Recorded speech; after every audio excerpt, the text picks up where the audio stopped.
बेटा क्वेश्चंस हो गए बच्चों सभी के? Yes sir. Yes sir.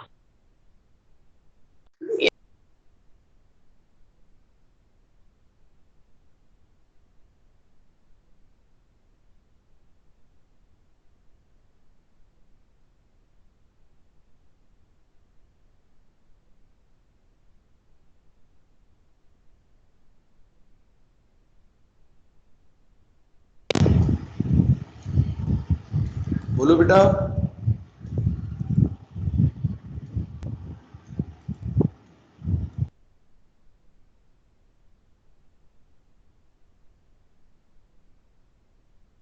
Sir आपका ऑडियो नहीं आ रहा।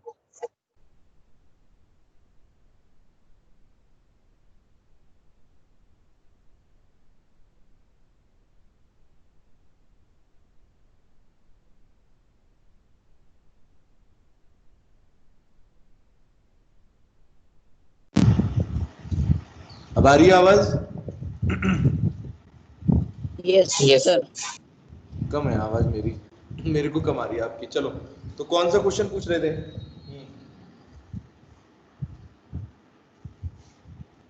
सारे हो गए ना? Yes sir. चलो ठीक है बेटा। तो सबमिट क्यों नहीं करे आप लोगों ने? सबमिट नहीं करे? सर किए। कर दिए? कितने बच्चों ने किए? सबने तो नहीं करे। सर कुछ बची है। बेटा आज क्लास के बाद मुझे सबके होमवर्क सबमिट चाहिए। देखो अभी मैं देख लेता हूँ किस किसने किए हैं। किसने किए हैं यहाँ पर? मयूरी के नोट्स पर सबमिट हुए हैं। बाकी बच्चों ने बेटा क्यों नहीं किया? होमवर्क क्यों नहीं सबमिट कर रहे बेटा? कैसे काम चलेगा? इतने क्वेश्चंस कराने, इतना कुछ करना है। हाँ कैसे करोगे तैयारी बेटा? बिना सब काम क्लास के के बाद। हाँ क्लास के बाद बेटा सबके सबमिट हो जाने चाहिए। सभी बच्चों के बेटा 67 तक हो जाने चाहिए क्वेश्चन। और अगर कोई डाउट है तो अभी पूछ लो, अभी मैं करा दूंगा आपको। नहीं तो फिर मैं थ्योरी स्टार्ट कर रहा हूँ 3rd चैप्टर की। और बेटा 3rd चैप्टर के नोट्स भी देखो ग्रुप में डाल दिए आप लोगों को, ठीक है? ये इस वीक के अंदर सबमिट हो जाना चाहिए बेटा, वेडनेसडे तक। 4 दिन आपको दे रहा हूँ, 4 क्यों, अभी पूरे 1 हफ्ते का टाइम दे रहा हूँ आज से। थर्सडे से लेके अगले वेडनेसडे तक, मुझे वेडनेसडे तक सबके नोट सबमिट चाहिए, ठीक है बेटा? Yes sir. हाँ यस सर। Yes sir. तो किसी के कोई डाउट तो नहीं है ना? थ्योरी शुरू करें। कैमरा ऑन कर लो एक तो Yes, बच्चों, ठीक है? रिकॉर्डिंग तो स्टार्ट है। कैमरा ऑन करो बेटा सभी बच्चे। अजय का, अजय ने क्लास नहीं ले रहा। एक तो दानिश, ईशांत। ईशांत को क्या हो गया? ईशांत किसका फ्रेंड है? तपशील, तरुण तुम्हारे साथ रहता है क्या बेटा? तरुण, तरुण बेटा बताओ। ईशांत, ईशांत क्यों नहीं ले रहा क्लास? ये आधे दिन क्लास लेता है आधे नहीं। और इसका भी ऐसे ही है, क्या बोलते हैं, तपशील का भी ऐसे ही रहता है। तपशील क्या बात है बेटा, क्लास क्यों नहीं रेगुलर करते हो तुम लोग? मुझे कॉलिंग करनी पड़ रही है यहाँ से। मुझे क्यों कॉलिंग करनी है बेटा? आप ही लोगों का टाइम वेस्ट हो रहा है बच्चों, अपने टाइम वेस्ट करवा रहे हो। कल बेटा जितनी थ्योरी पढ़ी थी उतनी समझ में आ गई आपको? आगे आज मैंडलीव क्लासिफिकेशन देखेंगे। मैंडलीव का क्लासिफिकेशन बेटा, तो लोथल मेयर का लास्ट कल जो हमने बात करी थी बेटा, लोथल मेयर। तो लोथल मेयर के क्लासिफिकेशन में मैंने आपको बताया कि लोथल मेयर और मैंडलीव दोनों बेटा इंडिपेंडेंट स्टडी कर रहे थे, ठीक है? दोनों का बेसिस भी सेम था बेटा, दोनों का बेसिस भी बिल्कुल सेम था। लेकिन बेटा मैंडलीव का पीरियोडिक टेबल जो था वो ज्यादा इलेबोरेट था, मतलब उन्होंने ज्यादा प्रैक्टिकल तरीके से समझाया कि किस तरीके से एलिमेंट्स अरेंज होंगे, और पब्लिश भी पहले किया। इसीलिए मैंडलीव का बेटा पीरियोडिक टेबल हम जो है ज्यादा स्टडी करते हैं। लूथर मेयर के बारे में बस थोड़ी पढ़ते हैं, थोड़ी सी, कुछ ज्यादा उन्होंने टेबल फॉर्म दिया नहीं, ठीक है? मैंडलीव पीरियोडिक टेबल आज हम पढ़ेंगे। तो बेटा ये तो आपने पहले भी पढ़ा है, मैंडलीव का पीरियोडिक टेबल क्या होता है, और उन्होंने पीरियोडिक लॉ जो दिया था वो क्या था। बताओ बेटा पीरियोडिक लॉ क्या है? मेंडलीव्स पीरियोडिक लॉ क्या कहता है?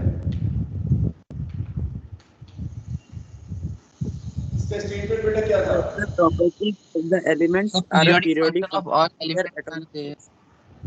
एक बार रुको बेटा, इसमें ऑडियो मेरे को कम आ रहा है।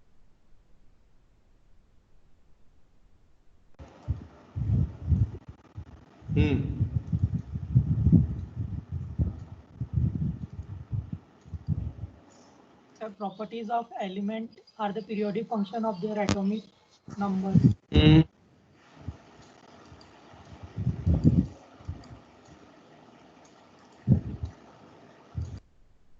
सर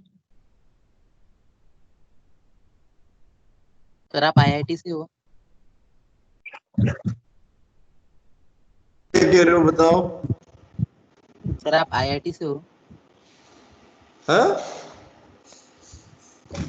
मेरे को ऑडियो ही नहीं आ रहा। रुको, इसकी डिवाइस में क्या हो गया?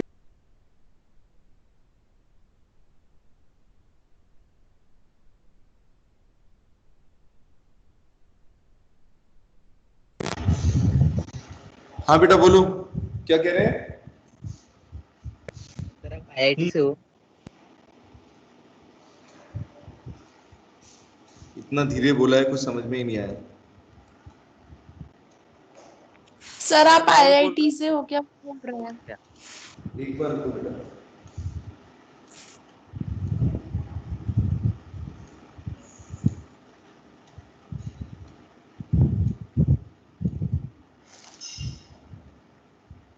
ऑडियो में इशू आ रहा है। अब ठीक है बेटा, एक बार बोलना। सर राहुल बोल रहे हैं, आप आईआईटी से हो क्या? एक बार रुको बेटा, एक बार ऑडियो सेटअप करने दो मुझे।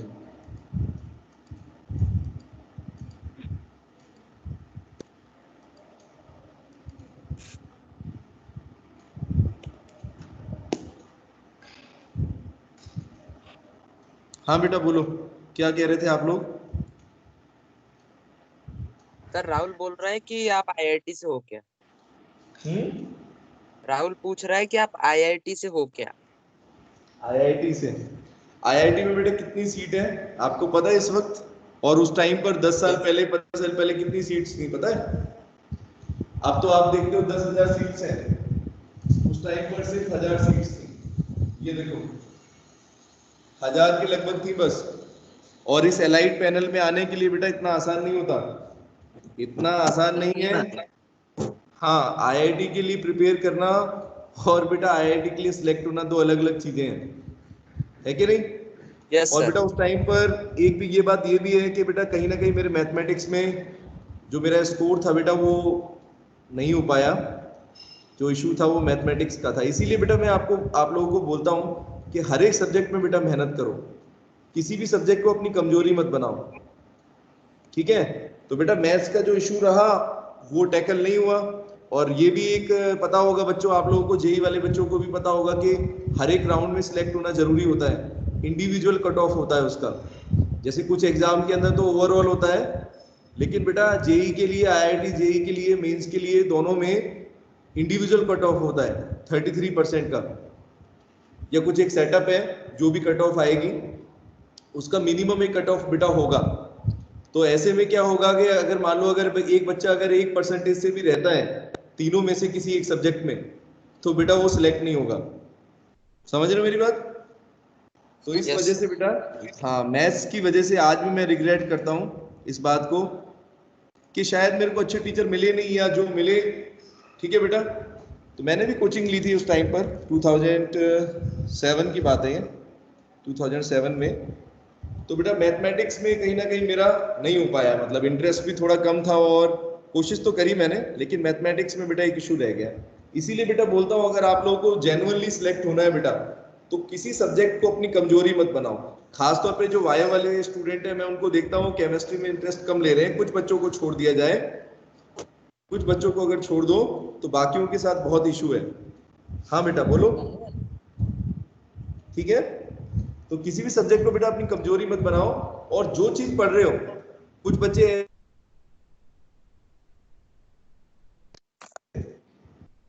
तो बेटा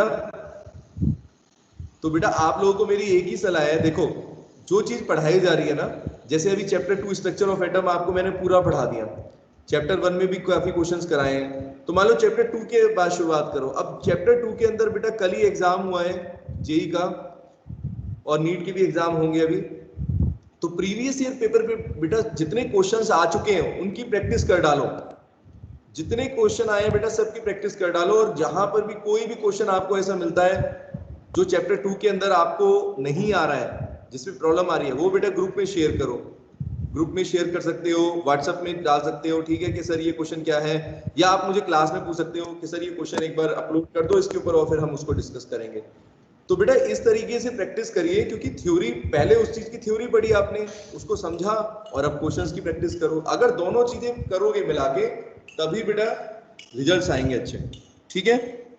तो बेटा एक सवाल पूछूं क्या? हाँ बोलो, क्या सवाल है तुम्हारा? सर आपने बीटेक कहाँ से किया है? मैंने बीटेक कहाँ से किया है? मैंने बेटा Abdul Kalam university, APJ Abdul Kalam university. Where? है सर वेयर कहाँ? अब इतना तुम मत पूछो, मेरा बायोडेटा मत लो, ठीक है, इतना बायोडेटा मत लो, ठीक है। तो मेरे बारे में सर्च करो तो बहुत कुछ चीजें पता चल जाएंगी गूगल पर। दुनिया की पहली डीजल बाइक भी सर्च करना, शायद उसमें मेरा नाम हो, ठीक है। बहुत सारी चीजों में है, कुछ चीजें बेटा ऐसी है जो बता नहीं सकता मैं अपने मुंह से, ठीक है। तो आप लोग सर्च करो, मेहनत करो, शायद जिस चीज में मेहनत करोगे वो चीज जरूर मिलेगी, ठीक है बच्चों। बस इतना कह सकता हूँ, इतना कह सकता हूँ बेटा, देखो मेहनत करना अपने हाथ में है, और जो डेस्टिनी है वो तो होती है जहां पर भी जाएगी। इतना है बेटा कि जो भी चीज मैंने जितनी भी हासिल करी मैं उससे सेटिस्फाइड हूँ। और मैं लेकिन एक चीज से सभी लोगों को ये कहूंगा, बच्चों एक चीज ध्यान रखो कि सिलेक्शन आपके हाथ में नहीं है, मेहनत करना आपके हाथ में है, ठीक है। और वैसे भी मेरे को तो आईआईटी में इतना नहीं था, मेरे को डीसीएनएसआईटी मेरा ड्रीम कॉलेज था, ठीक है। उसमें बेटा सिर्फ 400 सीट्स थी, लुक एट दिस, 400। तो 400 में क्रैक करना बेटा मेरे लिए बहुत बड़ा चैलेंज था, और खासतौर पर मैथ्स की वजह से जो मेरे को इशू फेस करना पड़ा वो मैथ्स का था, खासतौर पर जो कैलकुलस होती है। तो कैलकुलस के अंदर बेटा कुछ एक दो मतलब टॉपिक्स थे जो काफी मैंने मेहनत भी करी, पर पता नहीं क्यों वो चीज हुई नहीं, ठीक है। तो इसीलिए कहते हैं टीचर का होना भी बहुत जरूरी है, अच्छे टीचर्स का होना। तो केमिस्ट्री मेरा फेवरेट था, तो केमिस्ट्री में मैं अच्छा करता था, फिजिक्स में भी मेरा ठीक था, ठीक है। लेकिन मैथ्स की वजह से बेटा मेरा गड़बड़ हो गया, तो जिसकी वजह से रैंक थोड़ा सा इशू था। अदरवाइज बेटा चीजें हम फिर भी कर सकते हैं, अभी भी मैं बहुत सारी चीजों की डिस्कवरी कर सकता हूँ। अभी भी मैंने कॉलेज में बेटा जो अपना प्रोजेक्ट किया था वो अच्छा खासा प्रोजेक्ट था, ठीक है, ऐसी बात नहीं है। तो पहली डीजल बाइक थी, हमने बेटा पेट्रोल बाइक को कन्वर्ट किया डीजल के अंदर, दोनों फ्यूल्स पर रन किया, 2013 का एक्सपेरिमेंट है, ठीक है। तो हमारा जो कॉलेज था सचदेवा इंस्टीट्यूट ऑफ टेक्नोलॉजी, ठीक है, एपीजे अब्दुल कलाम यूनिवर्सिटी, यूपी2 भी बोलते हैं उसको, ठीक है। तो वहाँ से बेटा किया, लेकिन ये है कि हाँ इनोवेशन इंडिया में बेटा बहुत कम है, इनोवेशन बहुत कम है, जिसकी वजह से आप लोगों को मैं यही कहता हूँ कि बेटा पढ़ने में थ्योरी से ज्यादा प्रैक्टिकल चीजें बहुत जरूरी हैं। और शायद अब आने वाले टाइम में थ्योरी पर जोर कम होगा, तो शायद अच्छा टाइम आए, ऐसा होप करते हैं। तो मेनली पीरियोडिक लॉ की बेटा बात करते हैं, ठीक है। मेरे ड्रीम्स क्या है, आप लोगों के ड्रीम्स क्या है बेटा, ये तो सबके अपने अंदर है, आगे कुछ ना कुछ तो लाइफ में करना ही है। कुछ बच्चे सोचते हैं कि सर टीचर बन गए, आपका तो हो गया। मुझसे कई बच्चों ने क्वेश्चन पूछा, मैंने बेटा उनको यही बताया कि अभी भी मेरे टारगेट पूरे नहीं हुए हैं, और वो टारगेट बेटा हमारे जब तक पूरे नहीं होते तब तक हमारी लाइफ चलती रहती है, ठीक है। तो कभी ये मत सोचो, कभी भी मेरी एज में भी आओ तभी ये मत सोचना कि सर हो गया बस, अब तो 30-35 साल के हो गए या 40 साल के हो गए, अब खत्म हो गया। नहीं, लाइफ में हमेशा हर सेकंड आगे बढ़ने की कोशिश करनी चाहिए, हर सेकंड बेटा कुछ ना कुछ नया सीखेंगे, तभी लाइफ इंटरेस्टिंग है। तो मेंडलीव पीरियोडिक लॉ की बेटा बात कर रहे थे, तो पीरियोडिक लॉ क्या कहता है मेंडलीव का, कि किसी भी एलिमेंट्स की बेटा जो फिजिकल और केमिकल प्रॉपर्टी है वो क्या होंगी बेटा, पीरियोडिक फंक्शन होती है atomic mass, physical and chemical properties of metals of elements certain chemical properties of elements are periodic function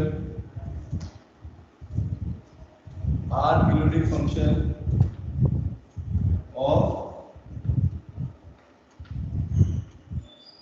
किसका बेटा their atomic masses। ठीक है बेटा, इसका मतलब कल मैंने आपको अच्छे से समझाया था एटॉमिक मासेस का पीरियोडिक फंक्शन का क्या मतलब है। ठीक है, तो अब इसके बारे में डिटेल में देखते हैं बेटा। तो किस तरीके से उन्होंने अरेंज किया ये देखो, बेसिस तो उनका ये था। इसके अलावा बेटा देखो उन्होंने किस तरीके से क्लासिफाई किया। उन्होंने जो पीरियोडिक टेबल बेटा बनाया उसमें उन्होंने क्या किया, हॉरिजॉन्टल रोज थी और वर्टिकल कॉलम्स, है ना बेटा। तो कितने हॉरिजॉन्टल रोज और कितने वर्टिकल कॉलम्स में डिवाइड किया है इसको? 18। 8 तो बेटा ग्रुप्स थे। 7 rows। हाँ बेटा 8 ग्रुप्स हो गए और 6 पीरियड्स हो गए, है ना। 6 पीरियड्स थे बेटा। पीरियड्स मतलब थी हॉरिजॉन्टल।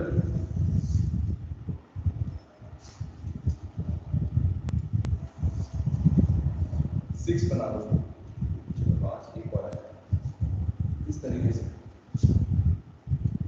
और बेटा इनके अंदर एक और चीज थी, ग्रुप्स तो ये हो गए हॉरिजॉन्टल वाले, इनको ग्रुप्स बोलेंगे। First group, second, third, fourth, fifth, sixth हो गया, सेवंथ और एट। ठीक है बच्चों, 8 तो ग्रुप्स हो गए और ये पीरियड्स हो गए बेटा 1 2 3 4 5 और 6। अब जितने भी एलिमेंट्स थे बेटा वो सारे इसके अंदर फिट किए उन्होंने। ठीक है, इसके अलावा बेटा एक चीज और कि जो ग्रुप्स थे उनको 2 पार्ट्स में डिवाइड किया गया था बच्चों। देखो एक का नाम था बेटा 1A, पहला वाला जो है उसको बोलेंगे जिसे 1A और B। इस तरीके से बेटा हर एक ग्रुप के भी 2-2 सब ग्रुप्स थे। इस तरीके से बेटा उन्होंने एलिमेंट्स को क्लासिफाई किया। एक तो ग्रुप्स हो गए 8 ग्रुप्स 6 पीरियड्स में, और हर एक ग्रुप को बेटा 2 पार्ट्स में डिवाइड किया था। कैमरा ठीक नहीं है, अब सही है। देखो ये सब ग्रुप्स हो गए बेटा इस तरीके से।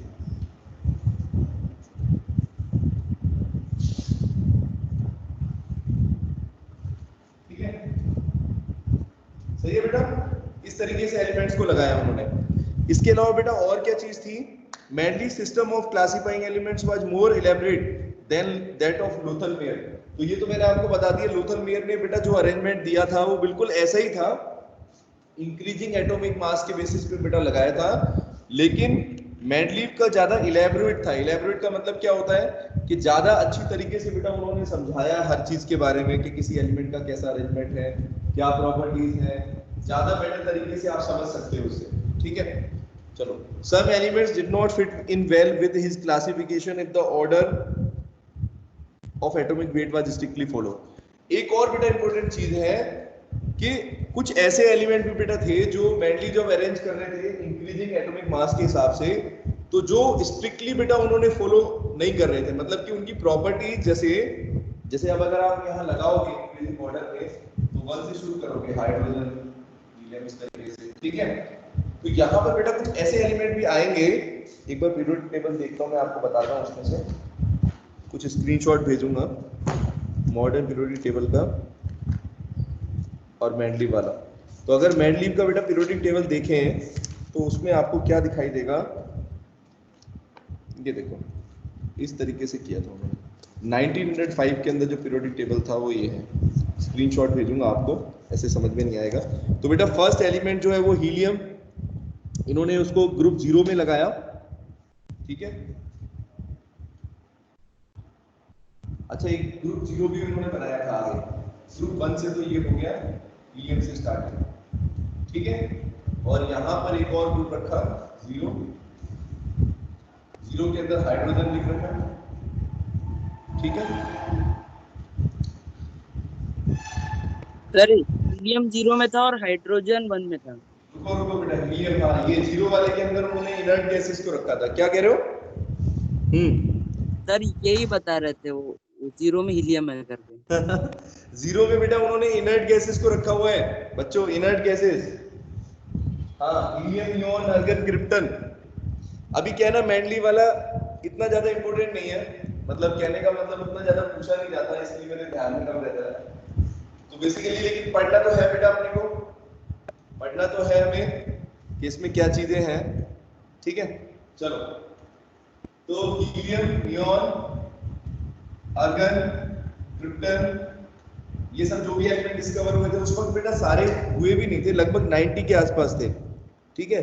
तो यहाँ पर देखो जिनॉन तक दे रखा है, क्रिप्टन नहीं हुआ था, आर्गन, क्रिप्टन और जिनॉन, एक और ये डिस्कवर हो चुके हैं, ये तो ग्रुप 0 के अंदर है इनर्ट गैसेस। फिर यहाँ से अगर देखोगे तो हाइड्रोजन, फिर यहाँ से अगर सेकंड ग्रुप की बात करोगे तो सेकंड में कौन सा हो जाएगा हमारा, लिथियम, बेरिलियम, फिर boron, carbon, nitrogen, oxygen, fluorine, इस तरीके से। और 8 के अंदर बेटा उन्होंने क्या किया, जितने एलिमेंट बच गए बच्चों, ये देखो इस वाले ग्रुप के अंदर क्या थे, इस वाले ग्रुप के अंदर अलग एलिमेंट्स क्लासिफाई कर रखे हैं, आयरन, कोबाल्ट, इस तरह के हैं। आयरन, कोबाल्ट, निकल एक ग्रुप में डाला हुआ है इनको, रुबिडियम, रोडियम, पैलेडियम, ओस्मोनियम, तो काफी अलग है बेटा। ये मॉडर्न पीरियोडिक टेबल से देखेंगे तो काफी डिफरेंट दिखाई देगा। यहाँ पर बेटा क्या क्या चीजें इंपॉर्टेंट है वो देख लेते हैं। एक तो 8 ग्रुप दिख रहे हैं आपको और 6 पीरियड्स हैं, 6 पीरियड्स हैं, ऊपर से नीचे तक देखोगे तो 6 पार्ट्स में डिवाइड किया, ठीक है। नीचे बेटा देखो फॉर्मूले ऑफ ऑक्साइड्स और हाइड्राइड्स भी दे रखा है। चलो अब देखते हैं बेटा इन्होंने किस तरीके से इनको अरेंज किया। तो he showed the courage to ignore order of atomic weights, thinking atomic weight measurements might be incorrect. Important चीज बेटा क्या है, जब वो बेटा इन एलिमेंट्स को इसमें फिट कर रहे थे तो ऐसा भी आया कभी कभी कि कोई एलिमेंट का एटॉमिक वेट बेटा क्या है, सपोज करो ज्यादा है, लेकिन बेटा उसकी प्रॉपर्टी मान लो पिछले वाले ग्रुप के साथ मैच कर रही है, ठीक है। जैसे इसमें एक केस आता है ऐसा टेलुरियम का और आयोडीन का। तो आयोडीन बेटा वैसे 7th ग्रुप में है, यहाँ पर आयोडीन, अगर इसको प्लेस करें तो क्लोरीन, क्लोरीन, ब्रोमीन, ये आयोडीन, तो आयोडीन और टेलुरियम यहाँ पर था, ये देखो 6th ग्रुप में।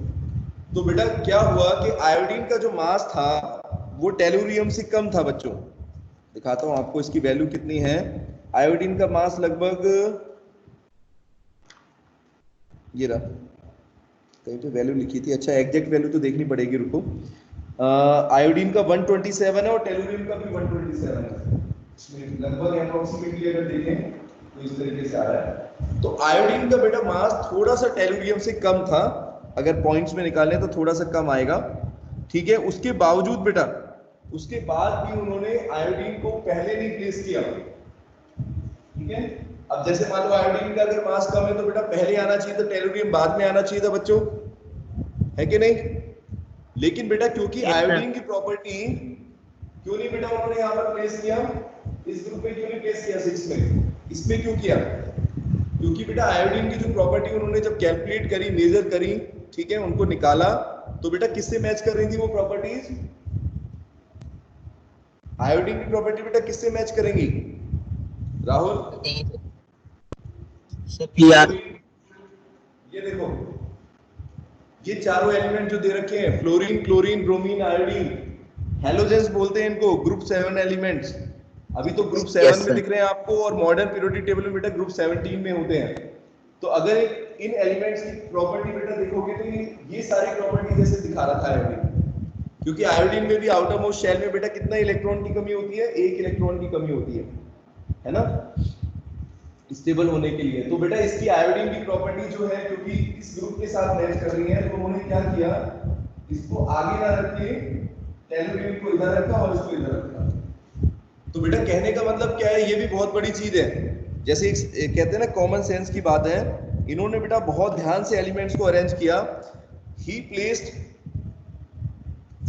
द अरेंजमेंट्स, रुको कहां गया अपना, ये रहा। He placed element with similar properties together. Iodine has lower atomic weight than tellurium, but he placed in the group 7th along with fluorine, chlorine and bromine because of similarity. किस वजह से बेटा, सिमिलरिटी की वजह से।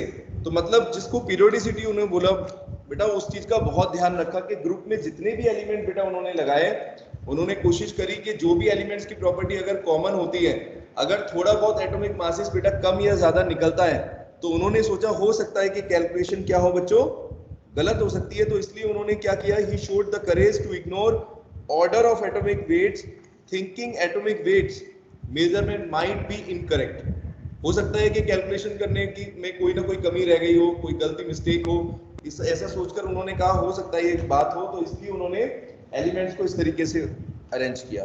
ठीक है, इसके अलावा बेटा कुछ और इंपॉर्टेंट बात है मेनली में, याद करो आप लोग, कुछ ऐसे एलिमेंट थे जो मॉडर्न पीरियोडिक टेबल में बाद में डिस्कवर हुए लेकिन मैंडलीव के टाइम पर नहीं हुए। तो उसके लिए उन्होंने क्या किया था बेटा, मैंडलीव पीरियोडिक टेबल में क्या स्पेसिस छोड़े थे, क्या किया था यहाँ पर? Yes sir. हाँ, इका एलिमेंट थे। एग्जाम में ये नहीं पूछा जाएगा कि एलिमेंट छोड़े थे नहीं छोड़े थे, कौन से थे, ये इंपॉर्टेंट है। कौन कौन से एलिमेंट थे जो डिस्कवर नहीं हुए और उन्होंने प्रेडिक्ट किया बेटा उनके बारे में। ग्रुप थर्ड और फोर्थ, इसके अंदर देखो थर्ड ग्रुप के अंदर कौन सा एलिमेंट आएगा, अगर हम देखें तो यहाँ पे हाइड्रोजन हीलियम, ये हो गया आपका बोरोन, बोरोन तो 5 है सॉरी, बेरिलियम के बाद एक तो आपका हो गया बेरिलियम बोरोन, हाँ एक तो बोरोन है, बोरोन के साथ एल्यूमिनियम और यहाँ पर बेटा सिलिकॉन और यहाँ पर कार्बन। ठीक है, यहाँ पर दो ऐसे एलिमेंट थे बेटा जो डिस्कवर नहीं हुए थे, ये देखो थर्ड और फोर्थ ग्रुप में, ये यहाँ पर बेटा उन्होंने गैप छोड़ा और इन एलिमेंट्स की प्रॉपर्टी को बेटा क्या किया था, प्रिडिक्ट किया था। इन दोनों एलिमेंट्स की प्रॉपर्टी को प्रिडिक्ट किया था और नाम क्या रखा था बेटा इनका, एका एल्यूमिनियम। ये एका एल्यूमिनियम का मतलब क्या है, एका एल्यूमिनियम और एका सिलिकॉन।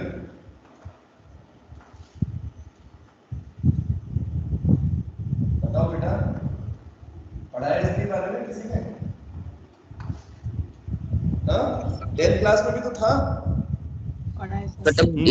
जर्मेनियम और कैंडी, जर्मेनियम और गैलियम थे बेटा ये, इनके नाम तो बेटा बाद में पड़े गैलियम और जर्मेनियम, उस टाइम पर बेटा क्योंकि ये एलिमेंट तो डिस्कवर हुए नहीं थे, है ना बच्चों, तो उस टाइम पर बेटा ये एलिमेंट डिस्कवर नहीं हुए थे, लेकिन इन्होंने क्या किया, इन्होंने बेटा इसकी प्रॉपर्टी को मेजर मतलब एक प्रिडिक्ट करने की कोशिश करी कि मतलब इनका एटॉमिक मास कितना होगा, इनका वेट कितना होगा, इनका मेल्टिंग पॉइंट कितना होगा, और इनको नाम बेटा दिया इनके ग्रुप के हिसाब से। जैसे मान लो अगर इस पोजीशन पर जो एलिमेंट है बेटा तो उसकी प्रॉपर्टी एल्यूमिनियम के साथ मैच कर रही है बच्चों, तो इसलिए उन्होंने क्या नाम रख दिया, एका एल्यूमिनियम। और एका का मतलब क्या था, एक ऐसा एलिमेंट जिसकी प्रॉपर्टी बेटा एल्यूमिनियम से मैच करती है, संस्कृत का वर्ड है ये, एका एल्यूमिनियम एका सिलिकॉन। ठीक है, ये चीज इंपॉर्टेंट है, ध्यान रखना। ठीक है, तो बेटा वैसे तो ये रशियन थे लेकिन इन्होंने संस्कृत भाषा के वर्ड्स को उठाया था। ठीक है, एका एल्यूमिनियम का मतलब था कि एक ऐसा एलिमेंट जो एल्यूमिनियम के बाद आए और उसकी प्रॉपर्टी बेटा क्या हो, एल्यूमिनियम से मिलती हो। ठीक है, बोरोन और एल्यूमिनियम से। इसी तरीके से बेटा अगर यहाँ पर देखें, बाद में ये गैलियम था, ये बाद में बेटा जब डिस्कवर हुआ तो इसका नाम गैलियम डिस्कवर किया गया, गैलियम बोलते हैं इसको, और एक जर्मेनियम यहाँ पर आएगा। ये दोनों ही मेटलॉइड्स होते हैं गया, तो ये एलिमेंट्स ऐसे आएंगे जो मेटल भी नहीं होंगे नॉन मेटल भी नहीं होंगे, दोनों प्रॉपर्टी शो करते हैं। ठीक है, तो गैलियम की बेटा प्रॉपर्टी जो है वो किसके साथ मैच कर रही है, सिलिकॉन की वजह से, इसलिए उसका नाम सिलिकॉन पड़ गया। ठीक है, एका सिलिकॉन, एका गैलियम, एका एल्यूमिनियम और एका सिलिकॉन, इनको जानते हैं नाम से। इसके अलावा बेटा इन्होंने खाली प्रेडिक्ट ये नहीं किया कि ये एलिमेंट आएंगे और इनके नाम रखे हैं, बल्कि इनका इन्होंने मेल्टिंग पॉइंट भी बेटा बताया था।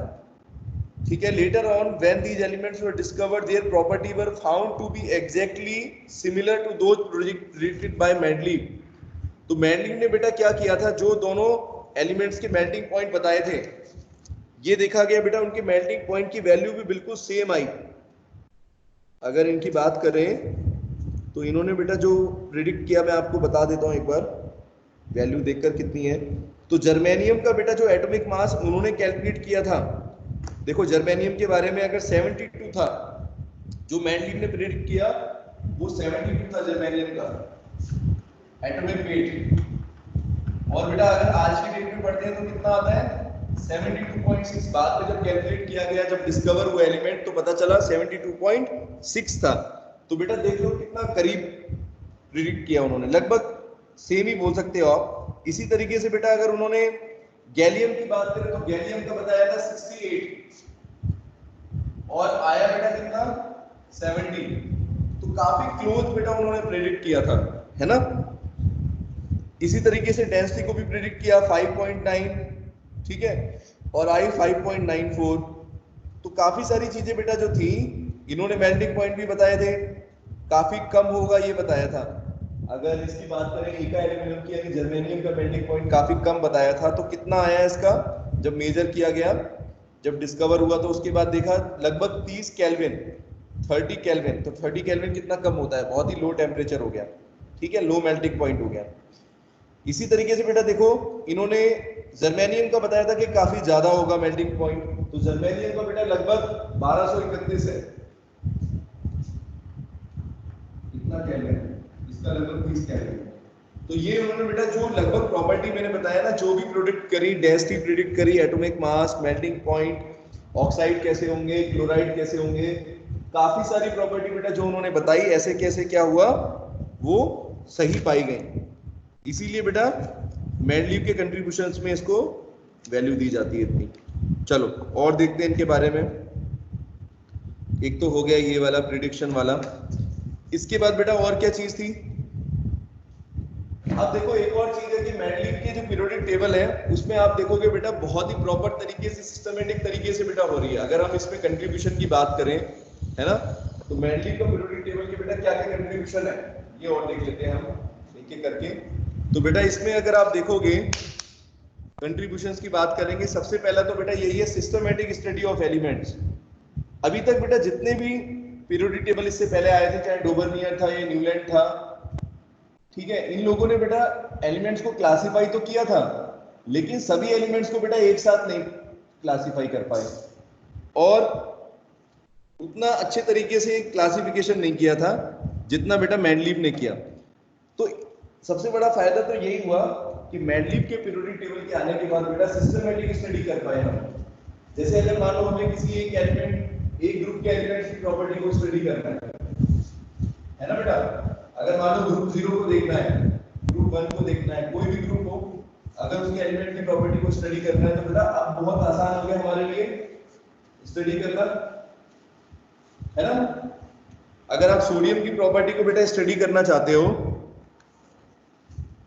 है ना, if you want to study the property of any particular element, contribution of manganese,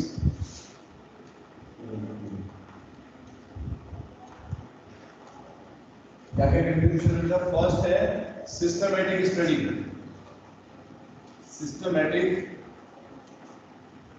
study of elements. ठीक है बच्चों, किसी भी एलिमेंट की आप क्या शुरुआत हो गई, हम किसी भी एलिमेंट पे स्टडी कर सकते हैं, अलग से उसको कंपेयर कर सकते हैं बाकी एलिमेंट्स के साथ बच्चों, ठीक है। His periodic table simplified the study of chemistry of elements, knowing the properties। क्यों बेटा आसान हो गया? क्योंकि आपको पहले से पता था। जैसे मान लो अगर ग्रुप 1 की बात करें तो ग्रुप 1 के अंदर बेटा मान लो हाइड्रोजन, लिथियम, इस तरीके से सोडियम, पोटेशियम, ये एलिमेंट बेटा उन्होंने प्लेस किए। तो हमें ये बात पता थी कि अगर हम मान लो लिथियम की प्रॉपर्टी को पढ़ रहे हैं बेटा, तो ग्रुप 1 के अंदर हमें पता है कि उसकी प्रॉपर्टी बेटा क्या होंगी, क्योंकि हमें पहले से पता है कि ग्रुप की प्रॉपर्टी क्या है। अब जैसे ग्रुप 1 के अंदर बेटा जो उनकी आउटर मोस्ट शेल के अंदर एक इलेक्ट्रॉन है, ठीक है ना, तो सबकी वैलेंसी बेटा 1 होगी, है कि नहीं? Yes sir. वैलेंसी 1 है। Yes, sir. रिएक्टिविटी देखें तो रिएक्टिविटी भी बेटा बहुत हाई होती है इनकी, ठीक है। इस तरीके से हम काफी सारी प्रॉपर्टीज को क्या कर सकते हैं बेटा, देख सकते हैं, समझ सकते हैं कि काफी सारी प्रॉपर्टी बेटा जो है पूरे ग्रुप की एलिमेंट की क्या है, सेम मिलेंगी आपको। तो अगर आप सोडियम की प्रॉपर्टी देखोगे, लिथियम की देखोगे, पोटेशियम की देखोगे, तीनों की आपको एक जैसी मिलेगी। Thus it became very useful in studying and remembering the property of a large number of elements। तो बजाय कि बेटा एक एक एलिमेंट को छाट छाट के पढ़ें, बल्कि अगर हमने इकट्ठा पढ़ लिया, मतलब एक साथ हमने ग्रुप में देखा, तो अपने को क्या दिख रहा है, एक जैसी प्रॉपर्टीज दिख रही है बेटा। तो इसको स्टडी करना काफी अच्छा हो गया, आसान हो गया, हम आसानी से एलिमेंट्स की प्रॉपर्टी को स्टडी कर सकते थे। ठीक है, कि कैसे ऑक्साइड बना रहे हैं, किस तरीके से रिएक्शन कर रहे हैं, मेल्टिंग पॉइंट क्या है, बॉइलिंग पॉइंट क्या है। ठीक है बच्चों, सेकंड पॉइंट है बेटा correlation of correction of atomic masses. काफी सारे बेटा एलिमेंट ऐसे थे जिनका एटॉमिक मास जो है वो करेक्ट नहीं था। करेक्शन ऑफ एटॉमिक मासेस बेटा, इसका मतलब है बहुत सारे बेटा ऐसे एलिमेंट भी थे पीरियोडिक टेबल में, अगर देखोगे, जिनका एटॉमिक मास बेटा पहले कुछ और वैल्यू थी और बाद में उसको करेक्ट किया गया। जैसे देखो इसमें कौन कौन से थे, सबसे मेन बेरिलियम का जैसे मास जो था पहले बेटा, मैंडलीव से पहले जो था वो 13.5 था। ठीक है, इसको उन्होंने बेटा करेक्ट किया, मेजर किया, दोबारा चेक किया, तो कितना आया बेटा, बेरिलियम का 9, उसको करेक्ट किया बेटा उन्होंने। इसी तरीके से इंडियम, गोल्ड, प्लेटिनम वगैरह का बेटा जो एटॉमिक मास था उनको भी करेक्ट किया। काफी सारे एलिमेंट ऐसे थे जिनका एटॉमिक मास बेटा करेक्ट नहीं था, तो उनको, क्योंकि बेटा उन्होंने दोबारा फिर मेजर किया था, है ना, एक एक की प्रॉपर्टी चेक कर रहे थे, सबका एटॉमिक वेट देख रहे थे किसका कितना है, तो उस वजह से बेटा काफी सारे एटॉमिक मासेस का क्या हो गया बेटा, गौरव करेक्शन हो गया। ठीक है बच्चों, ये हो गया सेकंड। थर्ड देखेंगे, इसके बाद थर्ड पॉइंट देखते बेटा और क्या कंट्रीब्यूशन है, प्रिडिक्शन ऑफ न्यू एलिमेंट्स। ये तो अभी मैं पढ़ा के चुका हूं आपको, नए एलिमेंट्स के बारे में उन्होंने प्रिडिक्ट किया। तो कुल मिला के बेटा काफी सारे कंट्रीब्यूशन थे। ठीक है, चलो, तो मैंडलीव पीरियोडिक टेबल की आपने विशेषताएं तो पढ़ ली, अच्छाइयां तो पढ़ ली, अब बेटे कमियों पे ध्यान देते हैं कि आखिर मैंडलीव पीरियोडिक टेबल जो है बाद में इतना रिजेक्ट क्यों हो गया, या बाद में बेटा उसको अब हम बोलते हैं उसको आउटडेट हो चुका है, ऐसा क्यों हुआ? परीक्षित क्या कारण थे बेटा? What were the different limitations और reasons for Mendeleev periodic table? Isobars और एक्सप्लेन नहीं किए। किसकी क्या क्या कह रहे हो? आइसोटॉप्स और आइसोबार्स एक्सप्लेन नहीं किए। हाँ, आइसोटॉप्स और आइसोबार्स एक्सप्लेन नहीं करें, मतलब बेसिकली क्या था कि आइसोटॉप्स की बेटा पोजीशन नहीं बताई थी उन्होंने। ठीक है, जो आप कहना चाह रहे हो वो है पोजीशन ऑफ आइसोटॉप्स। किसी भी एलिमेंट के बेटा आइसोटॉप्स होते हैं, तो अगर हम आइसोटॉप्स डिस्कवर करें, आइसोटॉप्स उसके बाद डिस्कवर होने लग गए थे, और ये भी पता चल गया था बेटा, मैंने आपको बताया ना, हर एक एलिमेंट के आइसोटॉप जरूर होते हैं। ये बात सही है कि आइसोटॉप हो सकता है 2 हो, 3 हो, 4 हो, लेकिन कम से कम बेटा आइसोटॉप्स हर एक एलिमेंट के आप देखोगे आइसोटॉप्स जरूर होते हैं। हाइड्रोजन के 3 हैं, ठीक है, लिथियम के भी केस में है, ऑक्सीजन के भी होते हैं, सबके आइसोटॉप्स जरूर होते हैं बेटा, लेकिन उनकी डिस्कवरी बाद में होनी शुरू हुई। तो जब आइसोटॉप्स की डिस्कवरी बेटा होनी शुरू हुई, तो उसमें सबसे मेन जो था कि उन आइसोटॉप्स को बेटा इस मैंडलीव के पीरियोडिक टेबल में कहाँ रखा जाए। सबसे बड़ी बात ये थी कि उनको कैसे अरेंज किया जाए, क्योंकि बेटा मैंडलीव ने कोई स्पेशल तरीके से तो कोई अरेंजमेंट किया नहीं था, है ना बच्चों। और अगर आइसोटॉप्स की बात करें तो बेटा आइसोटॉप्स का एटॉमिक मास क्या होगा बच्चों? अगर हम हाइड्रोजन के 3 आइसोटॉप्स की बात करें तो उनका एटॉमिक मास कितना होता है? हाइड्रोजन के कितने आइसोटॉप्स होते हैं, बताया था ना आपको कई बार, 3 आइसोटॉप्स होते हैं। और इनका बेटा मास कितना कितना होगा? 1 2 3 1 2 3 होगा। इसी हिसाब से इनके नाम होते हैं, प्रोटियम, ड्यूटेरियम, ट्रिटियम, 3 आइसोटॉप्स होते हैं। अब मान लो इन 3 आइसोटॉप्स को बेटा आपको पीरियोडिक टेबल में अरेंज करना है, मतलब मैंडलीव के पीरियोडिक टेबल में अरेंज करना है, तो बेटा बेसिकली कैसे शुरुआत होगी? पहले सबसे पहले पहला वाला आइसोटॉप, दूसरा, फिर तीसरा। लेकिन अगर ध्यान से देखो, अभी जो मैंने ड्रॉ करके दिखाया था आपको बेटा मैंडलीव पीरियोडिक टेबल, उसमें तो पहले से ही दूसरे और तीसरे नंबर पर तो पहले से एलिमेंट रखे हुए थे, है कि नहीं? Yes, दूसरे और तीसरे नंबर पे बेटा अलग एलिमेंट Yes, तो रखा हुआ था। हाँ बोलो बेटा तरुण, क्या कह रहे हैं बेटा?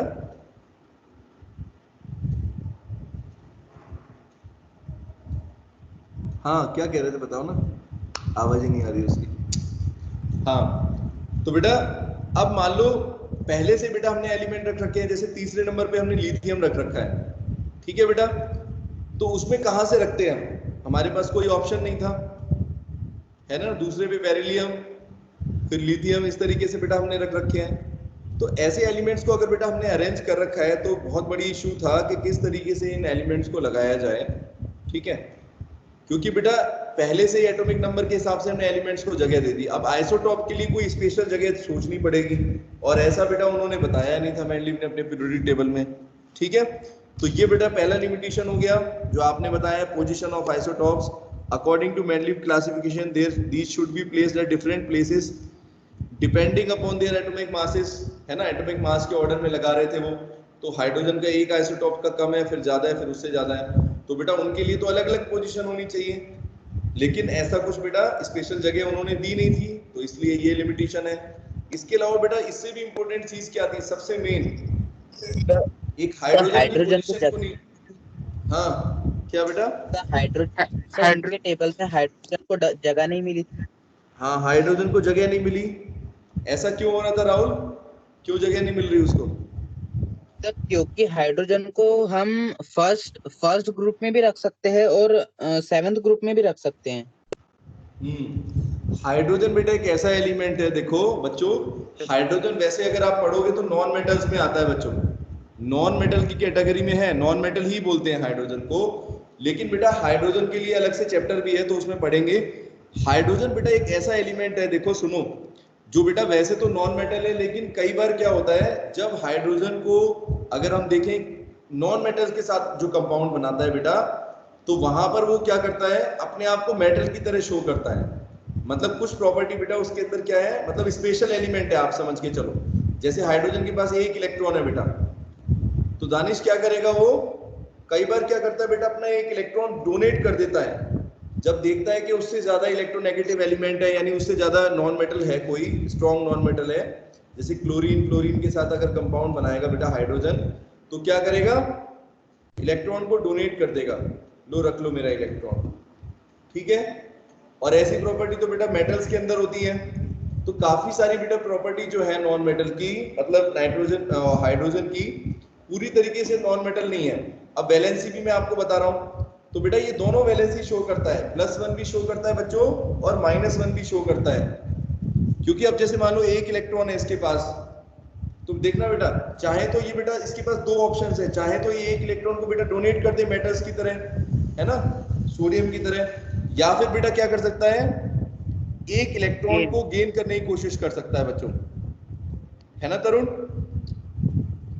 तो बेटा अगर मेटल्स के साथ बेटा कंपाउंड बनाएगा तो क्या करेगा, मेटल के साथ अगर कंपाउंड बनाएगा तो क्या करेगा, मेटल से इलेक्ट्रॉन ले लेगा बेटा, 1+1 2 इलेक्ट्रॉन भर देगा, 1s2 इलेक्ट्रॉनिक कॉन्फ़िगरेशन हो जाएगा।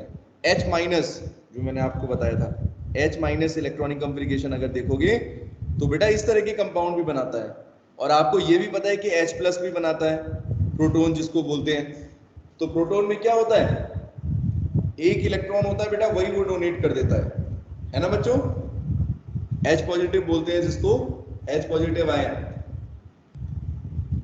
बच्चों, H+ आयन प्रोटॉन ही होता है ना।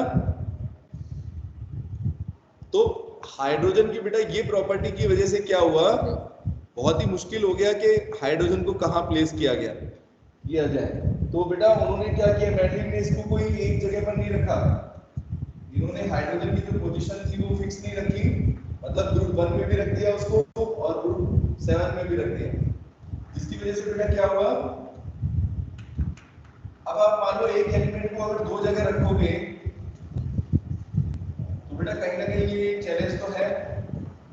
ऐसे तो फिर आप पीरियोडिक टेबल का क्या मतलब रह जाएगा, अगर आप हर एक एलिमेंट को 2-2 3-3 जगहों पर रखना शुरू कर दोगे राहुल, तो फिर पीरियोडिक क्लासिफिकेशन का क्या मतलब रह गया, है ना। एक जगह बेटा रखना उसके लिए मुश्किल हो गया उनके लिए, कि उनको ये समझ में नहीं आ रहा था इसको इसके साथ रखें या ग्रुप 1 के साथ रखें, क्योंकि ब्रोमीन की जैसी प्रॉपर्टी भी शो करता है और सोडियम की जैसी भी शो करता है बच्चों, ठीक है, समझ रहे हो। तो ये भी बेटा एक लिमिटेशन है कि hydrogen placed in group 1 but resemble, पहले ग्रुप में रख दिया उन्होंने, लेकिन उसकी प्रॉपर्टी 7 के साथ मैच कर रही थी, तो इसीलिए बेटा जो उन्होंने पोजीशन हाइड्रोजन की रखी थी वो करेक्ट नहीं मानी जाएगी, ठीक है। अगर मान लो दोनों के साथ मैच कर रही है तो फिर कुछ ना कुछ सिस्टम बनाना पड़ेगा उसका, ठीक है। चलो नेक्स्ट देखते हैं एनोमलस पेयर्स। अगली बेटा चीज है एनोमलस पेयर्स के ऊपर। एनोमलस का मतलब क्या होता है?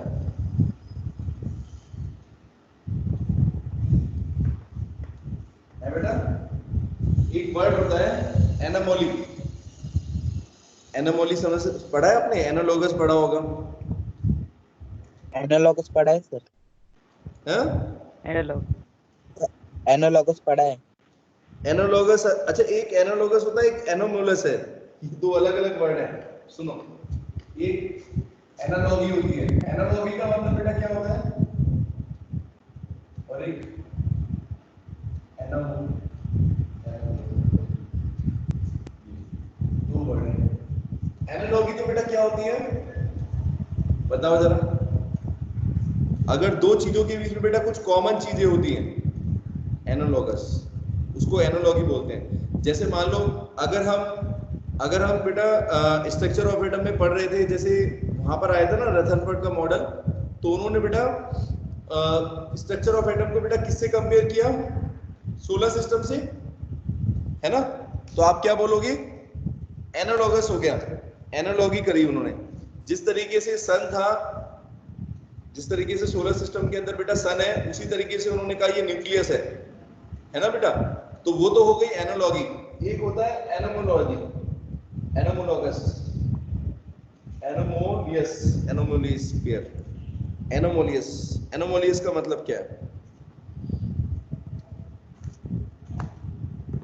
ये बेटा इसका मतलब होता है ठीक अपोजिट। एनालॉगी का मतलब सेम होता है और एनामोली का मतलब होता है अपोजिट। तो बेटा जैसे मान लो एनोमोलस पेयर का मतलब है कि इन्होंने क्या किया बेटा, मैडलिब ने कुछ ऐसे एलिमेंट्स भी थे जिनकी प्रॉपर्टी बेटा क्या थी, अलग अलग थी। जैसे अगर बात करें आयरन की, कॉपर की, तो मैं आपको बताया था आयरन, निकल, कोबाल्ट, तीनों एलिमेंट को बेटा उन्होंने क्या किया, उनके साथ कॉपर को भी प्लेस कर दिया ये वाले ग्रुप में। जो आखिरी वाला ग्रुप है ना बेटा, ग्रुप 7, ग्रुप 8 सॉरी, जो उन्होंने बनाया था, उसमें उन्होंने क्या किया, आयरन, निकल, कोबाल्ट, इन तीनों की प्रॉपर्टी तो बेटा एक जैसी होती है, लेकिन उसके साथ उन्होंने कॉपर को भी रख दिया बेटा। ये देखो, कॉपर को भी इसी में ग्रुप में प्लेस कर दिया। अब बेटा कॉपर की प्रॉपर्टी जो है वो इन तीनों से बिल्कुल अलग है, ठीक है। ये बेटा स्टडी करके भी देख सकते हैं हम कि आयरन, निकल, कोबाल्ट की प्रॉपर्टी अलग होती है और कॉपर की अलग होती है। जैसे एक प्रॉपर्टी तो मैं आपको बताता हूं बच्चों, मैग्नेट्स कैसे बनती है, कौन कौन से एलिमेंट से बनाई जाती है मैग्नेट। एक तरह के एलिमेंट्स भी बताऊंगा आगे। फेरोमैग्नेटिक होते हैं, पैरामैग्नेटिक, जैसे बताया ना आपको, पैरामैग्नेटिज्म, डायमैग्नेटिज्म बताया था बेटा। वैसे एक टर्म और होता है फेरोमैग्नेटिज्म। तो ये तीनों बेटा चीजें जो है ना, आयरन, निकल, कोबाल्ट, तीनों बेटा क्या होती है, मैग्नेट से अट्रैक्ट होती है बच्चों, पता है आपको। इसको फेरस मेटल्स भी बोलते हैं, आयरन, निकल और कोबाल्ट को बेटा, क्योंकि जो मैग्नेट होती है बेटा वो किससे बनती है, याद रखना, आयरन, निकल और कोबाल्ट, ये तीनों एलिमेंट से बनाई जाती है। कहीं पे भी देखना अगर मैग्नेट आपको बनानी है तो इन्हीं तीनों एलिमेंट्स का बेटा यूज करते हैं। इनको फेरस मेटल्स भी बोला जाता है, ठीक है, फेरस। तो अब बेटा देखो तीनों की प्रॉपर्टी एक जैसी है, फेरोमैग्नेटिक है, जबकि कॉपर अलग तरह का है बेटा।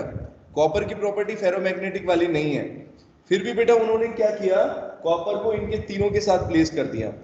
और जैसा कि मैं बता रहा हूं आपको, अगर आप मान लो पीरियोडिक टेबल में बेटा आप आधार लेके चल रहे हो, बेसिस लेके चल रहे हो कि भाई अलग अलग प्रॉपर्टी वालों को अलग अलग रखेंगे, तो बेटा उन्होंने फिर क्या किया, ये बहुत बड़ी गलती करी कि उन्होंने सेम प्रॉपर्टी वालों को बेटा एक साथ अलग अलग प्रॉपर्टी वालों को सेम रख दिया।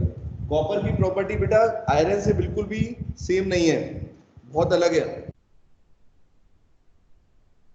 को प्लेस किया। इसी तरीके से बेटा कॉपर के साथ मरकरी को भी प्लेस किया हुआ है। देखो कॉपर से नीचे अगर देखोगे मरकरी, तो मरकरी को बेटा यहां पर प्लेस कर दिया, जबकि कॉपर और मरकरी क्या है, CuNSD रिजेंबल इन दी प्रॉपर्टी, नहीं अलग अलग रखा हुआ है बेटा। मरकरी देखो, मरकरी ये वाला ग्रुप में है, ग्रुप 2 में रखा हुआ है, कॉपर को ग्रुप 8 में रखा है और ग्रुप 2 के अंदर बेटा है मरकरी। जबकि मरकरी और कॉपर की प्रॉपर्टी बेटा एक जैसी है, काफी सारी प्रॉपर्टी एक जैसी है, इंक्लूडिंग देखो अगर वैलेंसी की बात करोगे तो ये +2 शो करता है, ये भी +2 शो करता है, काफी सारी चीजें हैं। कॉपर और मरकरी काफी कॉमन प्रॉपर्टी शो करेंगे, लेकिन बेटा उनको अलग अलग प्लेस कर दिया है ना। इसी तरीके से अर्गन के बारे में कह रहा था, अर्गन का मास बेटा 39.9 है, उसको उन्होंने पोटेशियम से पीछे रख दिया। पोटेशियम का है 39.1 और अर्गन का बेटा था 39.9। तो बोलो बेटा किसको पहले रखना चाहिए था? अर्गन पहले प्लेस होना चाहिए था ना, पोटेशियम बाद में। लेकिन बेटा उन्होंने अपने पीरियोडिक टेबल में क्या किया, अर्गन को ग्रुप 0 में रखा बेटा, ठीक है, पहले, और पोटेशियम बाद में रखा 39.1। तो बेटा ये भी एक लिमिटेशन में आएगा बच्चों, ठीक है? क्या कह रहे हो राहुल, बोलो बेटा। नहीं कुछ नथिंग। कुछ पूछ रहे हो बेटा? हैंड No, नहीं sir. तुम्हारा? हाँ बोलो। सर शायद गलती से। अच्छा चलो। तो बेटा मैं ये कह रहा था, पोटेशियम का बेटा मास जो है वो 39.1 है, तो इसको बेटा पहले प्लेस करना चाहिए था, और जो अर्गन है जिसका ज्यादा है उसको बाद में करना चाहिए था। लेकिन बेटा एक्चुअल में ऐसा हुआ नहीं, अर्गन को ग्रुप 0 में प्लेस कर दिया उन्होंने यहाँ पर, और पोटेशियम को बेटा बाद में जाके किया, पोटेशियम को यहाँ पर रखा ग्रुप 1 में 39.1। तो बेटा ये भी क्या हो गया, उनका लिमिटेशन हो गया कि उन्होंने अपने जो रूल्स थे उनको फॉलो नहीं किया। उन्होंने जब पीरियोडिक टेबल बेटा बनाया था तो ये बोला था कि सभी एलिमेंट को मैंने इंक्रीजिंग ऑर्डर में लगाया है ना, एटॉमिक वेट के। लेकिन बेटा फिर वो खुद ही उस चीज को फॉलो नहीं कर रहे हैं। तो मतलब ये तो वो वाली बात होगी जैसे आपने रूल बनाए पहले और फिर आपने बोला कि नहीं नहीं मैं तो ये रूल फॉलो नहीं करूंगा, मैं तो राजा हूं, नेपोलियन की तरह, है ना, मोदी जी की तरह। पहले खुद ही रूल बनाए और फिर खुद ही उनके नेता तोड़ रहे हैं, है ना बच्चों। तो फिर क्या मतलब है, अगर मान लो अगर आपने रूल्स बनाए तो बेटा सब पर अप्लाई होने चाहिए, है कि नहीं? लेकिन ऐसा होता नहीं ना, जो रूल बनाता है वो कहता है मेरे पर अप्लाई थोड़ी करोगे, मैं तो राजा हूं। तो बस इस तरह की समस्या आ गई, तो बेटा ये भी अरेंज नहीं हो पाए। चलो अगला बेटा देखो क्या पॉइंट था, जैसे मैंने आपको बताया कोबाल्ट का भी एक एग्जांपल है बेटा। कोबाल्ट का 58.9 होता है, कोबाल्ट को इन्होंने निकल से पीछे रखा। कोबाल्ट का है 58 दिखा देता हूं, कोबाल्ट का बेटा है 58.9, इसको बेटा इन्होंने आगे रखा, जबकि निकल का जो था वो 58.6 था। तो कोबाल्ट को पहले रख रखा है ये देखो, और निकल को बेटा बाद में, ठीक है, जबकि इनका मास जो है वो कम ज्यादा है, मतलब उस ऑर्डर में नहीं रखा उन्होंने, ठीक है। This position was not justified according to his periodic law.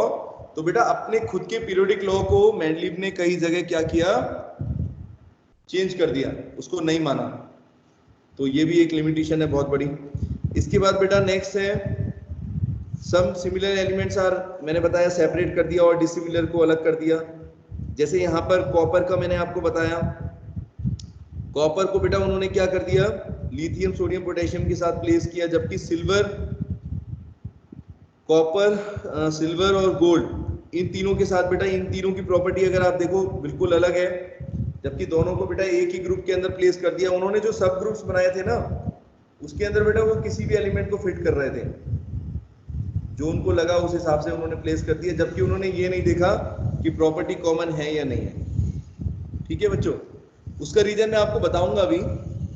बेटा एक्चुअल में क्या था कि कुछ ऐसे एलिमेंट भी होते हैं बेटा जो काफी सारी प्रॉपर्टी अपनी अलग अलग दिखाते हैं। जैसे अगर आप वैलेंसी की बात करते हो तो बच्चों आपने अभी तक क्या पढ़ा है कि हर एक एलिमेंट एक ही वैलेंसी शो करेगा बच्चों, है ना। लेकिन अभी मैं धीरे धीरे आपको बताऊंगा बेटा, जैसे जैसे केमिस्ट्री में आप आगे बढ़ोगे, कुछ ऐसे एलिमेंट होते हैं बेटा जो एक से ज्यादा वैलेंसियां शो करते हैं। पता है आपको इनके बारे में? मतलब कैसे? हाँ कौन कौन से? तो कैसे? अच्छा कैसे, वो बेटा आपको बताऊंगा जब ट्रांजिशन एलिमेंट्स के बारे में पढ़ेंगे ना बच्चों। ट्रांजिशन एलिमेंट्स, ऐसे एलिमेंट्स कौन से होते हैं बेटा, ट्रांजिशन बोलते हैं इनको। देखो अच्छा, मॉडर्न पीरियोडिक टेबल में आपने देखा एक तरफ मेटल है एक तरफ नॉन मेटल है बेटा, बीच में ट्रांजिशन एलिमेंट दिखाए थे मैंने आपको, बताया होगा, ये यस देखो। सर। तो उसमें कॉपर भी आता Yes, है, sir. सुनो, कॉपर है, आयरन है, जिंक है। बेटा इनके वेरिएबल ऑक्सीडेशन स्टेट होते हैं, वेरिएबल वैलेंसी होती है। उसका रीजन बेसिकली ये है बेटा, अगर आप मुझसे पूछो जल्दी से तो मैं ये बता दूंगा आपको कि क्योंकि बेटा उनके अंदर क्या होता है, बड़े बड़े शेल्स होते हैं। शेल तो आपने पढ़े हैं ना, जैसे P shell, sub shell, D orbitals जो कह रहे थे, तो बेटा उनके ऑर्बिटल का साइज बड़ा होता है। तो जब किसी ऑर्बिटल का साइज बेटा बड़ा होता है तो क्या होता है, उनके पास चॉइस होती है। चॉइस क्या होगी कि इलेक्ट्रॉन को कहां फिल करना है ना। जैसे मान लो अगर डी ऑर्बिटल है बेटा, तो डी ऑर्बिटल के अंदर 5 इलेक्ट्रॉन 10 इलेक्ट्रॉन आ सकते हैं, सोचो। तो वो बेटा आसानी से इलेक्ट्रॉन को डोनेट भी कर देते हैं और उसी हिसाब से अपनी जरूरत के हिसाब से बेटा वो क्या करते हैं, कम या ज्यादा शो करते हैं। ठीक है, अगर शॉर्ट में देखें तो ये रीजन है, इसीलिए उनका नाम भी ट्रांजिशन एलिमेंट है बेटा। कॉपर, आयरन, जिंक, निकल, कोबाल्ट, इस तरह के एलिमेंट है बेटा जो एक से ज्यादा स्टेट शो करते हैं। अगर आयरन की बात करोगे तो बेटा आयरन के अंदर भी बहुत सारी स्टेट्स हैं, बहुत सारी चीजें आपको बताऊंगा मैं धीरे धीरे। आयरन के अंदर बेटा +1 भी शो करता है, +2 भी करता है, +3 भी करता है। कॉपर का भी ऐसे ही है, +1, +2, +3, +4, +5, बहुत बहुत ऑक्सीडेशन स्टेट शो करते हैं। मैंगनीज पढ़ा है आपने, मैंगनीज के बारे में? मैंगनीज का भी बेटा ऐसे ही है। काफी सारे एलिमेंट है जो अलग अलग ऑक्सीडेशन स्टेट, वेनेडियम, स्कैनेडियम, ये सब एलिमेंट जो ट्रांजिशन एलिमेंट में आते हैं बेटा, इनकी प्रॉपर्टी बिल्कुल अलग है। चलो धीरे धीरे पढ़ेंगे, है ना। वैसे तो ये 12th क्लास में ज्यादा डिटेल में है, 11th क्लास में जितना आपको पढ़ाना है उतना मैं जरूर बताऊंगा, बेसिक चीजें। ठीक है, तो बेटा उनकी दूसरी लिमिटेशन क्या हुई अगली, कि उन्होंने सिमिलर एलिमेंट्स को बेटा क्या किया, अलग अलग प्लेस कर दिया। Placed similar elements in different groups. ठीक है बेटा, सिमिलर एलिमेंट्स को अलग अलग ग्रुप में प्लेस किया, ये भी बहुत बड़ा लिमिटेशन था। और जो बेटा एक ग्रुप के अंदर प्लेस करे वो अलग अलग थे, तो दोनों ही बातें गलत हो गई उनकी। ठीक है, चलो अगला बेटा एक और है कि कॉज ऑफ पीरियोडिसिटी। एक और चीज थी बेटा, उन्होंने ये रीजन नहीं बताया कि ये जो पीरियोडिसिटी हो रही है बेटा, ये जो प्रॉपर्टी कॉमन हो रही है एलिमेंट्स की, उसका रीजन क्या है, उसका कारण क्या है बच्चों, समझ रहे हो। जैसे आपको कोई भी चीज अगर पता चली, जैसे लिथियम की प्रॉपर्टी बेटा सोडियम से मैच क्यों हो रही है, तो इसके बारे में उन्होंने कोई एक्सप्लेन नहीं किया कि बच्चों इस वजह से ऐसा है कि नहीं। तो उन्होंने इसका कोई प्रॉपर एक्सप्लेनेशन नहीं दिया कि भाई इस वजह से ऐसा हो रहा है, उन्होंने सिर्फ ऑब्जर्व किया और उसको बता दिया। Did not explain the cause of periodicity. तो पीरियोडिसिटी मतलब उसका जो रीजन था, पीरियोडिसिटी बेटा मतलब समझ में आ रहा है बच्चों आपको, पीरियोडिसिटी का मतलब समझ गए ना आप, तो कि जो प्रॉपर्टी बेटा जो कॉमन आ रही है बार बार, जैसे जो एलिमेंट्स की अगर प्रॉपर्टी बेटा अगर ग्रुप में देखें तो जो बार बार प्रॉपर्टी कॉमन आ रही है बेटा, एक के बाद एक एलिमेंट की जो प्रॉपर्टी कॉमन आ रही है उसी को बोलते हैं पीरियोडिसिटी। तो ये पीरियोडिसिटी का बेटा रीजन क्या है ये भी उन्होंने नहीं बताया था बच्चों। ठीक है, बोलो आगे समझ में। एक लास्ट पॉइंट रह गया, पोजीशन ऑफ लैंथेनॉइड्स ऑन एसीटोनॉइड्स। अगर बेटा देखोगे मॉडर्न पीरियोडिक टेबल में आपको बेटा दोनों के बीच में कुछ ऐसे एलिमेंट नजर आते हैं बच्चों, दिख रहा है, एक बार ये देख लो आप। मॉडर्न वाले में आपको नीचे वाली लाइंस दिख रही हैं, लैंथेनॉइड्स और एसीटोनॉइड्स बेटा, इनको बोलते हैं लैंथेनॉइड्स पहली वाली और दूसरी एसीटोनॉइड्स। ये दोनों बेटा जो सीरीज है इन एलिमेंट्स को, यानी अगर देखो लैंथेनॉइड्स हैं बेटा 57 से लेकर 58 से लेकर 71 तक एटॉमिक नंबर होता है, 14 एलिमेंट्स हैं बेटा। तो इनकी कोई भी पोजीशन जो है मैंडलीव ने बताई नहीं, इनको कहां फिट किया जाए। ठीक है बेटा, और इनका नाम लैंथेनॉइड क्यों पड़ा, क्योंकि बेटा इसमें पहला एलिमेंट कौन सा है, उसका नाम है लैंथेनम। तो लैंथेनम से बेटा नाम पड़ गया पूरी सीरीज का लैंथेनॉइड्स। ठीक है बेटा, इसी तरीके से एक है 90 से लेके 103, दूसरी वाली जो सीरीज है बेटा, हाँ 90 से लेकर बेटा 103, और 90 बेटा मान लो यूरेनियम के बाद बोलते हैं, यूरेनियम के बाद के एलिमेंट्स हैं ये, यूरेनियम से भारी हैं जो। ठीक है, ट्रांस यूरेनिक भी बोलते हैं, बाद में पढ़ा बताऊंगा आपको। एसीटोनॉइड्स है बेटा ये।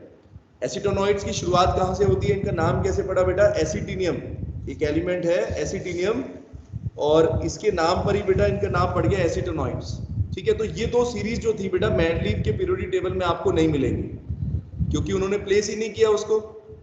ठीक है, मैंडलीव के बेटा पीरियोडिक टेबल में उनको अरेंज नहीं किया। कुछ तो बेटा ऐसा था ना, देखो ऐसी चीज मानो कि किसी चीज को आप रिजेक्ट कब करते हो, जब बेटा हमें वो प्रॉपर्टी या तो वो बाद में एलिमेंट डिस्कवर हो रहे हैं, या फिर बेटा जैसे मान लो आइसोटॉप्स की बात करें वो भी बाद में डिस्कवर हुए, तो उस टाइम पर तो मैंडलीव ने सोचा नहीं कि आइसोटॉप डिस्कवर होने वाले हैं, तो उन्होंने अपना पीरियोडिक टेबल दे दिया। बाद में बेटा जब ये सब चीजें हो रही थी, जब नए एलिमेंट्स आ रहे थे, आइसोटॉप्स आ रहे थे, ये सब चीजें हुई, तो देखा गया कि कॉपर की प्रॉपर्टी अलग है, निकल की अलग है, आपने एक साथ अरेंज कर दिया, या जो अलग अलग प्रॉपर्टी सेम प्रॉपर्टी थी उनको अलग अलग ग्रुप में रखा हुआ है। तो ये सारी चीजें बेटा जो हैं उनको सही करने के लिए एक नए पीरियोडिक टेबल की जरूरत थी, जिसको बोला जाता है मॉडर्न पीरियोडिक टेबल, और जिसके बारे में हम कल पढ़ेंगे। तो बच्चों आज का होमवर्क आप लोग क्वेश्चन सारे कंप्लीट कर लेना चैप्टर 2 के बेटा, और चैप्टर 3 के नोट्स वेडनेसडे तक कंप्लीट करने हैं, ठीक है? चलो ओके बाय, टेक केयर। ठीक, बाय सर। गौरव